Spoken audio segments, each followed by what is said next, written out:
বেকার টেস্টিং প্রক্রিয়া সম্পন্ন করলাম। এবার গানটি আমরা বিটের সঙ্গে শুনে দেখব।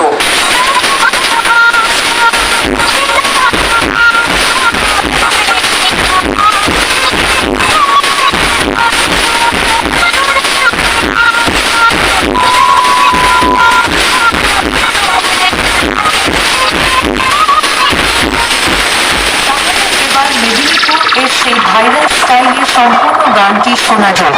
আশা করি গানটি আপনাদের হৃদয়